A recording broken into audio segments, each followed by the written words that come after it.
प्रभु यीशु क्रिस्त से हमें बहुत कुछ मिला है, हमें बहुत सारे कृपादान मिले हैं, आशीष मिली है। लेकिन इन सबसे बड़ा एक तोहफा यदि प्रभु यीशु से हमें मिला है, वो है उनके पिता को हमारे पिता कहकर बुलाने का वो अधिकार। हम हर दिन हे हमारे पिता प्रार्थना करते हैं बहुत बार, और इसमें 99% समय हमारा मन उसमें नहीं रहता है। हम उन शब्दों की गहराई को, अर्थ को समझे बिना हम ये प्रार्थना करते हैं। आज की साधना में हम प्रभु यीशु से इस प्रार्थना के पीछे जो अधिकार, जो रहस्य रह जाता है या है, उसको हम प्रभु यीशु से सीखेंगे। तो आइए आप अपना पवित्र बाइबल, अपना डायरी, अपना पेन पेंसिल ले लीजिए। प्रार्थना का जो आपका स्थान है उसको ग्रहण करिए। बाहर से कोई डिस्टर्बेंस ना हो, इसलिए परिवार के अन्य लोगों को जानकारी दे दीजिए, क्योंकि बहुत जरूरी है कि आप बीच में उधर उधर ना हो जाए। इसको एक ही साथ करना बहुत आवश्यक है, और इसमें जो भावनाएं उत्पन्न होती हैं, जो सीख मिलती है, इसको पूरे दिन भर में, पूरे जीवन में अपने साथ ले चलना बहुत जरूरी है। तो आइए हम आगे बढ़ते हैं। आप अपने आप को ईश्वर की उपस्थिति में रखिए। हम इस सत्य को जानते हैं कि ईश्वर हमारे साथ है हमेशा। हम भी अपने आप को ईश्वर की उपस्थिति में रखें। ईश्वर यहां उपस्थित है, प्रभु यीशु यहां है, पवित्र आत्मा यहां है, पिता यहां है, अन्य संत लोग मेरे साथ हैं। तो आइए प्रारंभ करते हैं। पिता और पुत्र और पवित्र आत्मा के नाम पर आमीन। हे परम दयालु पिता, हम तुझे धन्यवाद देते हैं तेरे पुत्र के लिए। तो अपने पुत्र के द्वारा हमें अपनी संतान बना लिए हैं। ये कितना अद्भुत है। हम इस महान रहस्य को समझ नहीं पाते हैं, और हम बचपन से ही तुझे पिता कहकर ही बुलाते आ रहे हैं। लेकिन इस एक शब्द में जो अधिकार छुपा है, इसको हम समझ नहीं पाए हैं, और हम बहुत बार शब्दों को बोलते गए हैं, लेकिन इसका अर्थ हम समझ नहीं पाए हैं। प्यारे पिता, आज हम आपके पुत्र के द्वारा इस प्रार्थना में छुपे हुए रहस्य को, मर्म को, अधिकार को जानना चाहते हैं। इस अवसर के लिए तुझे धन्यवाद देते हैं। हे पवित्र आत्मा, आइए हमारे मन, दिल, हृदय को आलोकित करिए, ज्योतिर्मय बनाइए, ताकि हम आपके वचन से पोषित होकर प्रभु यीशु से प्रार्थना करना सीखें, प्रार्थना का महत्व सीखें, हमारे अधिकार को हम जानें। ये प्रभु यीशु क्रिस्त हमारे भैया, हम आपको धन्यवाद देते हैं आपकी उपस्थिति के लिए हमारे जीवन में। आप हमें सभी वरदानों को दिए हैं, उन सबसे बढ़कर आपके पिता को हमारे पिता बनाए हैं। हम सबों को आपके भाई बहन बनाए हैं। हमें अधिकार दिए हैं कि हम आपके पिताजी को हमारे पिताजी कहकर बुला सकें। हे प्रभु जी, हमें कृपा दीजिए कि हम आपका साथ दे सके। हे सभी संतों, स्वर्गदूतों, हमारा साथ दीजिए, हमारे लिए प्रार्थना करिए। हम ये प्रार्थना करते हैं अपने प्रभु क्रिस्त के द्वारा, आमीन। आज की साधना के लिए हम जो पाठ लिए हैं वो है संत मत्ती रचित सुसमाचार, अध्याय 6, पद संख्या 7 से 15। The Gospel according to Saint Matthew, chapter 6, verses from 7 to 15। प्रार्थना करते समय गैर यहूदियों की तरह रट नहीं लगाओ। वे समझते हैं कि लंबी लंबी प्रार्थनाएं करने से हमारी सुनवाई होती है। उनके समान नहीं बनो, क्योंकि तुम्हारे मांगने से पहले ही तुम्हारा पिता जानता है कि तुम्हें किन किन चीजों की जरूरत है। तो इस प्रकार प्रार्थना किया करो। स्वर्ग में विराजमान हमारे पिता, तेरा नाम पवित्र माना जाए, तेरा राज्य आए, तेरी इच्छा जैसे स्वर्ग में वैसे पृथ्वी पर भी पूरी हो। आज हमारा प्रतिदिन का आहार हमें दे। हमारे अपराध क्षमा कर, जैसे हमने भी अपने अपराधियों को क्षमा किया है। और हमें परीक्षा में ना डाल, परंतु बुराई से हमें बचा। यदि तुम दूसरों के अपराध क्षमा करोगे, तो तुम्हारा स्वर्गीय पिता भी तुम्हें क्षमा करेगा। परंतु यदि तुम दूसरों को क्षमा नहीं करोगे तो तुम्हारा पिता भी तुम्हारे अपराध क्षमा नहीं करेगा। इस पाठ को और 2-3 बार आप जोर जोर से पढ़िए और इसके पीछे जो शब्द छुपे हैं, जो अर्थ छुपे हैं, जो रहस्य छुपे हैं, उसको समझने की कोशिश करिए। जरूर हम इस प्रार्थना को हम पता नहीं कितने हजारों लाखों बार हम बोले होंगे, लेकिन उसके रहस्य को हम शायद पकड़ नहीं पाए हैं, इसलिए ध्यानपूर्वक इसको पढ़िए। आइए साधना के पहले चरण में हम प्रवेश करते हैं, मनन चिंतन। कोई भी रिश्ते की गहराई को यदि हम मापना चाहते हैं, जानना चाहते हैं, तो उसमें क्या दिया जा रहा है इसको हमें देखना है। जैसे उदाहरण के लिए आप शादीशुदा हैं, आप पति पत्नी के बीच के संबंध की गहराई को आप जानना चाहते हैं, तो आप मापिए, जानिए, कोशिश करिए कि आप अपने आप को अपने जीवन साथी के लिए कितना दिए हैं और आपका जीवन साथी अपने आप को कितना आपको दे पाए हैं। यदि आपकी शादी नहीं हुई है तो आप कोई भी आपके दोस्ती, किसी के साथ आपकी जो दोस्ती है, गहरा संबंध होगा, उसको थोड़ा सा मूल्यांकन करके देखिए, परख कर देखिए, आप दोनों एक दूसरे को कितना दे पाए हैं। वो बताएगा कि हमारा संबंध या हमारा रिश्ता कितना गहरा है। हम दुनियाई दोस्तियों में, रिश्तों में देखते हैं कि हम हमारे पास जो कुछ है वो सबको हम शेयर करने की कोशिश करते हैं। माता पिता अपने पास जो कुछ है वो सब बच्चों के लिए दे देते हैं। वे अपनी कमाई पूर्ण रूप से अपने बच्चों के लिए अर्पित करते हैं, अपने लिए कुछ भी नहीं रखते हैं। उसी प्रकार दोस्त लोग भी आगे पीछे देखे बिना अपने मित्रों के लिए, अपने दोस्तों के लिए वे खर्च करते हैं, दे देते हैं।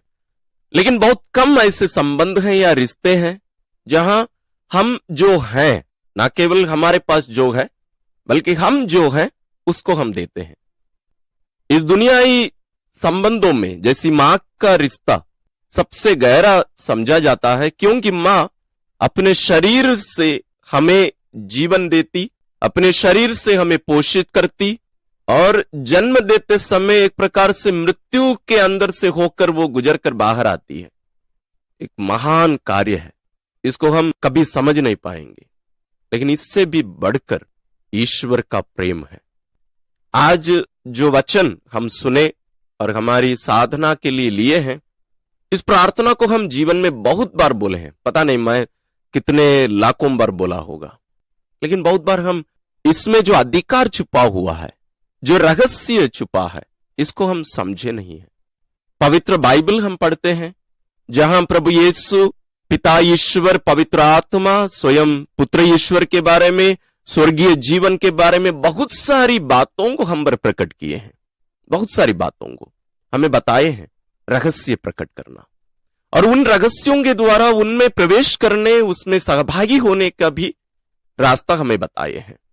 लेकिन इन सब से बढ़कर वो अपने स्वभाव को, अपने नेचर को हमें दिए हैं, ईश्वरीय स्वभाव को हमें दिए हैं। तब होकर हम उनके पिता को हमारे पिता कहकर बुला सकते हैं। जस्ट कल्पना करके देखिए, एक सुअर आकर आपको पिताजी बोलकर बुलाए, आपको क्या लगेगा, कैसे लगेगा? वो तो संभव नहीं है ना। एक मनुष्य सुअर का पिताजी नहीं बन सकता है। भले हम गाली देते समय बच्चों को सब बोलते हैं सुअर का बच्चा बोल के, लेकिन वो संभव नहीं है। उसी प्रकार ईश्वर को हम सृष्टि कैसे पिता कहकर बुला सकते हैं? वहां कोई भी आधार नहीं है। जरूर ईश्वर हमें जीवन दिए हैं, लेकिन हम ईश्वर को पिता कहकर तब तक नहीं बुला सकते हैं जब तक हम उनके स्वभाव में, यानी ईश्वरीय स्वभाव के सहभागी ना बन गए हों। इस बात को समझिएगा आप।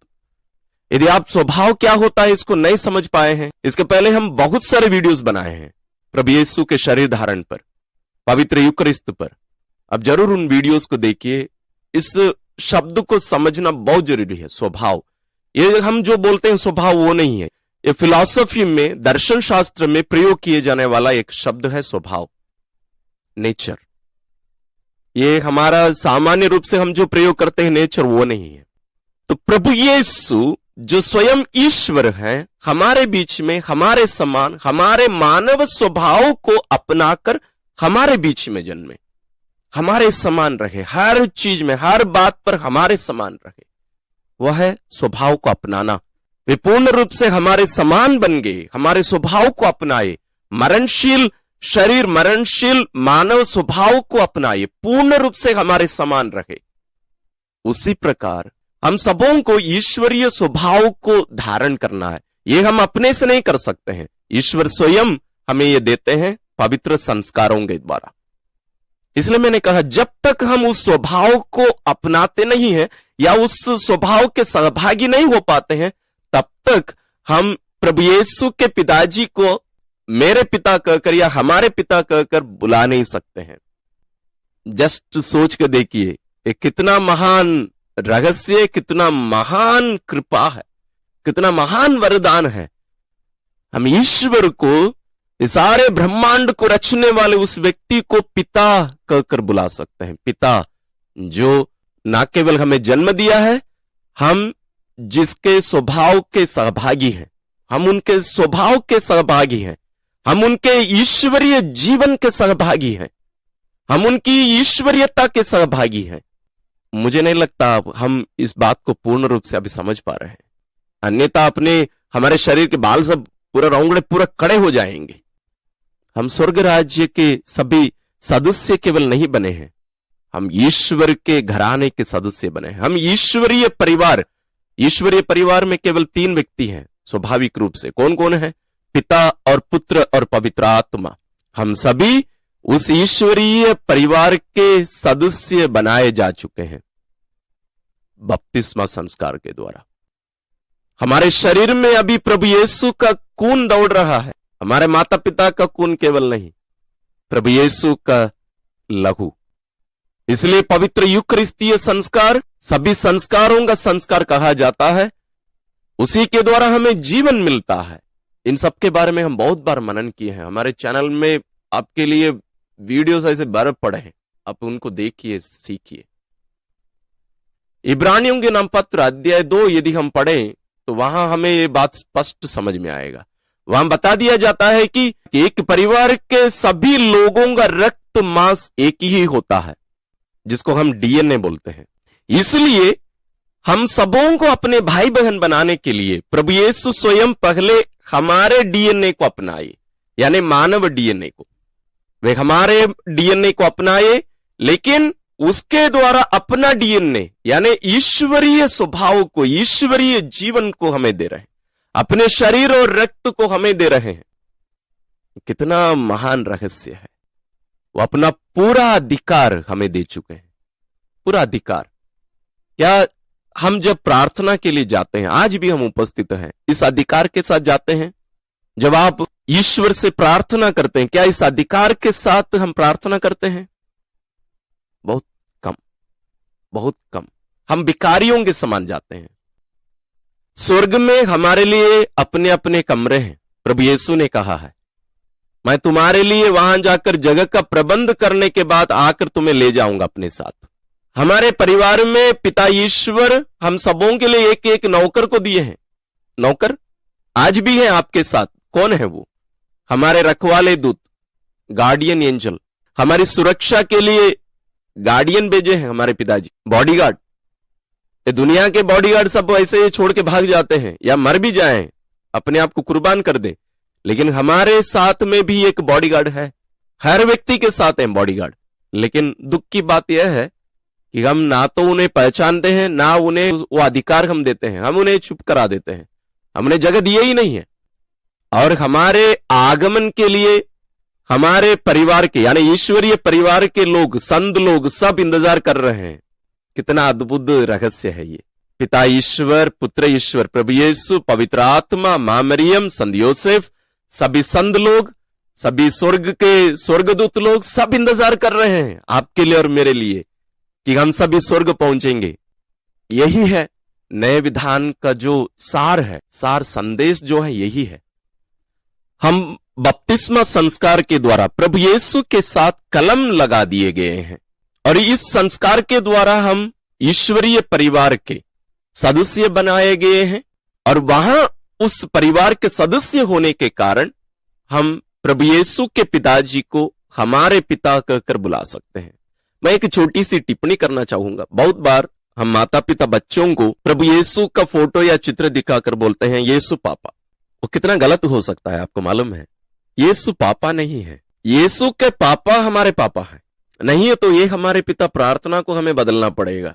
ये हमारे दादाजी जो स्वर्ग में है, क्योंकि प्रभु यीशु के पिताजी हैं वो। तो जब हम प्रभु यीशु को हमारे पिताजी बोलकर बुलाएंगे तो उनके पिताजी हमारे दादाजी हैं। तो ध्यान रखिएगा, जब हम प्रभु यीशु को संबोधित करने के लिए शब्दों का प्रयोग करते हैं, बच्चों को सिखाते हैं, ये केवल शब्द नहीं है, रिश्ता है। हम भाई को पापा कहकर बुला सकते हैं प्रेम से, रिश्ते से। जैसे माता पिता बच्चों को बुलाते हैं ना, मेरा राजा बेटा है, मेरा बाबूजी है, मेरे पिताजी हैं ना।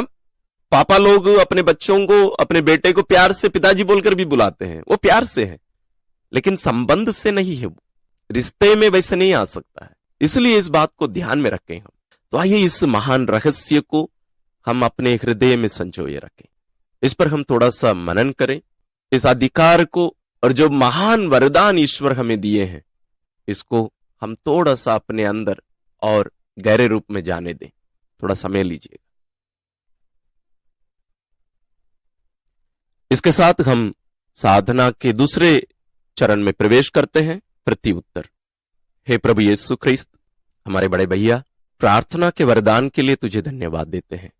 यदि प्रार्थना का वरदान तू हमें नहीं दिया होता तो हम तुझसे कैसे जुड़े रह सकते, पिता से कैसे बातें कर सकते थे, कैसे पवित्र आत्मा से बात कर सकते थे। बहुत बार हम ये सोचा करते हैं कि प्रार्थना हमारा कार्य है, लेकिन तू हमें आज बताता है कि प्रार्थना तेरा कार्य है। तू हमें पहले डायल कर कर बुलाता है, फोन घुमाता है, हमारा नंबर लेकर हमें बुलाता है। मेरा नंबर तुम्हें मालूम है, तू मुझे बुलाता है, जॉर्ज चलो, मुझे तुझसे बात करनी है।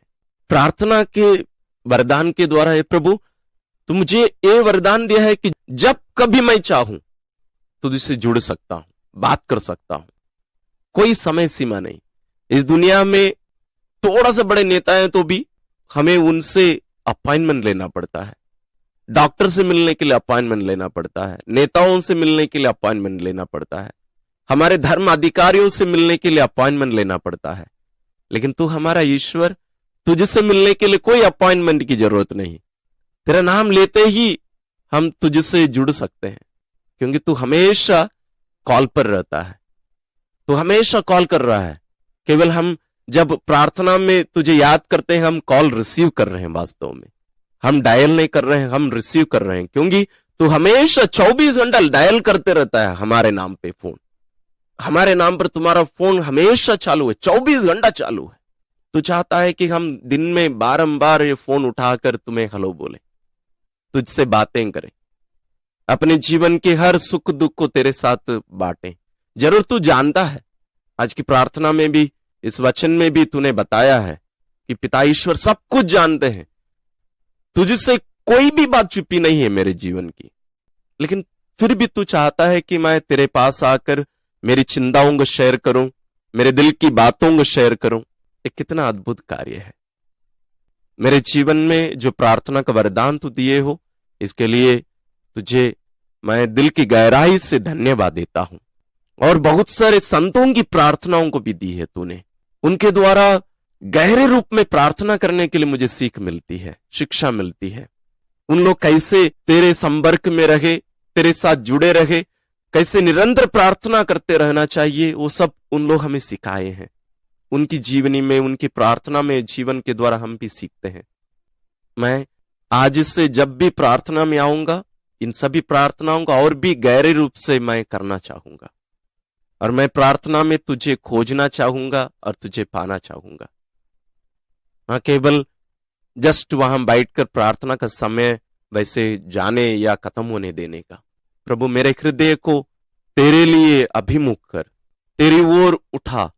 मैं सदा तुझे याद करता रहूं, तेरे संपर्क में रहूं, तेरे सानिध्य में रहने का अनुभव करते रहूं। लेकिन प्रभु, मैं उन क्षणों को भी याद करता हूं जब मैं प्रार्थना में तुझे बोलने ही नहीं देता था। वास्तव में तू कॉल करता है और मैं केवल प्रार्थना में रिसीव करता हूं और फोन उठा के मैं सब कुछ बोल देता हूं, मुझे क्या क्या चाहिए और उनको पूरा करने के लिए तुझे क्या करना पड़ेगा, क्या करना है क्या नहीं करना है, मैं सब कुछ तुझे बताता हूं।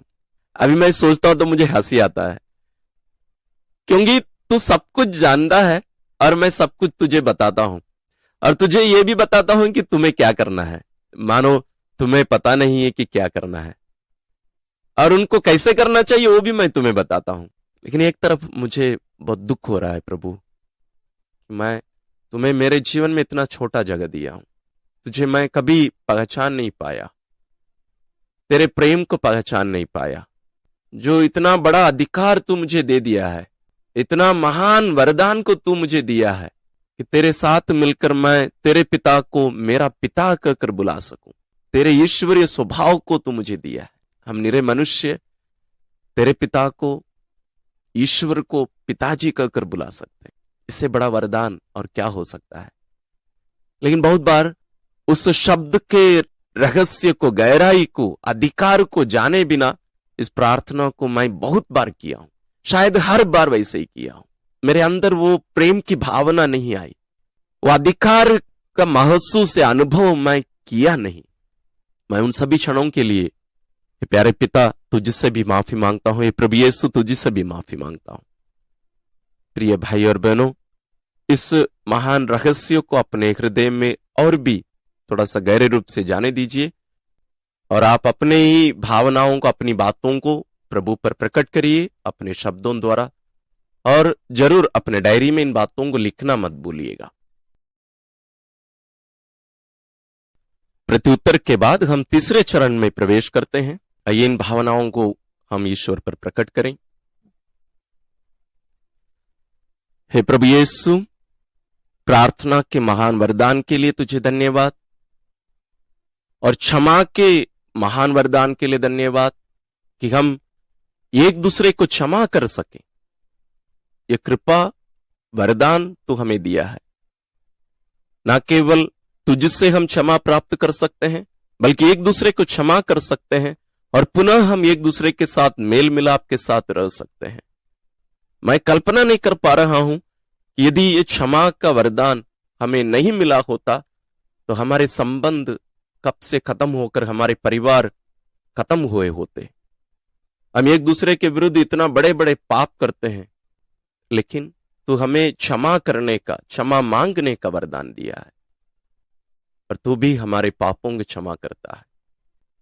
इस महान वरदान के लिए तुझे धन्यवाद देते हैं। मुझे भी कृपा दे कि मैं दूसरों को भी क्षमा कर सकूं जैसे तू हमें क्षमा करता है। तो क्रूस पर मरते समय में भी जो तुझे मार रहे थे, तुझ पर थूके तप्पड़ मारे, उन सबों के लिए पिता से क्षमा की मांग कर रहे थे। और तू जानता है कि मुझे सबसे ज्यादा कौन सी बातें मुझे सबसे ज्यादा हर्ट करते हैं, दुख देते हैं, और बहुत बार तू उन सभी बातों को होने देता है ताकि मैं तेरे समान नम्र बन सकूं, ताकि मैं तेरे समान अपने आप को तोड़ तोड़ कर दूसरों को दे सकूं। तू तेरे जीवन में उन सभी बातों को होने दिया, उसी प्रकार हमारे जीवन में भी होने देता है और बताता है कि वो सब हमारे लिए वरदान है, हमारे लिए अवसर है तेरे समान बनने का। प्रभु, मेरे जीवन में भी बहुत सारे लोगों को क्षमा करने का और दूसरों से क्षमा मांगने की भी जरूरत है। मुझे कृपा दीजिए और मुझे कृपा दीजिए जब कभी मैं तुझसे दूर चले जाऊं, मैं तुरंत वापस लौट सकूं, वापस लौटकर तेरे पास आकर तेरे क्षमा का अनुभव मेरे जीवन में कर सकूं, और हमारे पिता के समान हमें भी दयालु बनाने की कृपा कर, क्षमाशील बनाने की कृपा कर। आइए हम इन बातों को, इन रहस्यों को, इन भावनाओं को हमारे अंदर घर करने दें और भी गहरे रूप से इसको अपनाने की कोशिश करिए।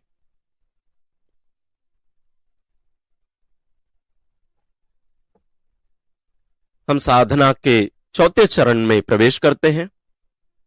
यहां हमें कुछ निर्णय लेना है। इनको जरूर आप अपने जर्नल में, अपनी डायरी में लिखिए ये सब हमारे जीवन में आज से ही प्रारंभ हो जाना चाहिए। इसलिए उनको ध्यान से लीजिए। ये सब संकल्प हमें प्रभु यीशु के समान बनने में हमारी मदद करेंगे। इसलिए ये सब बहुत अनिवार्य है, बहुत जरूरी है। इसलिए समय निकालकर इन्हें लिखिए। विशेष रूप से हे हमारे पिता प्रार्थना को अर्थपूर्ण पूरे हृदय से उस अधिकार को, जो अधिकार प्रभु यीशु हमें प्रदान किए हैं, उसके साथ करने के लिए एक निर्णय। प्रार्थना के वरदान को पूर्ण रूप से उपयोग और प्रयोग करने का वरदान, एक निर्णय। क्योंकि ईश्वर हमसे हमेशा जुड़े रहना चाहते हैं। निरंतर प्रार्थना करने का एक निर्णय, दूसरों को क्षमा करने का निर्णय, क्षमा मांगने का निर्णय, प्रभु यीशु के समान नम्र बनने का एक निर्णय, और भी बहुत सारी बातें हो सकती हैं। आप अपने डायरी में, अपने जर्नल में जरूर लिखिएगा। समय लीजिए।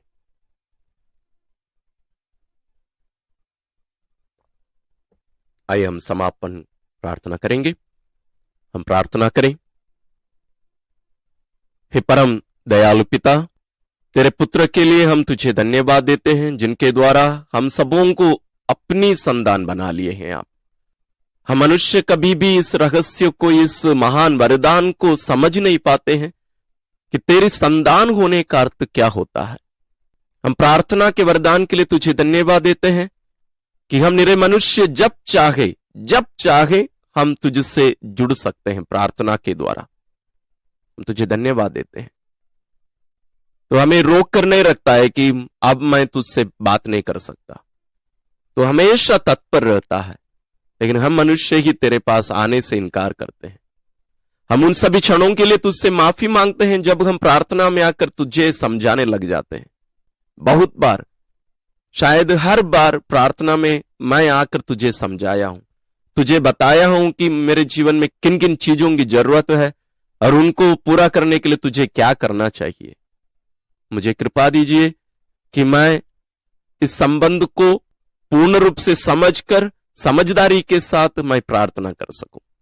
मैं दिल से प्रार्थना कर सकूं, केवल शब्दों से नहीं, और सदा तुझसे जुड़े रहने की भी कृपा मुझे प्रदान कर। हे पवित्र आत्मा ईश्वर, आपने कहा है वचन में कि मेरा शरीर आपका मंदिर है, आप मेरे मंदिर रूपी शरीर में निवास करते हैं।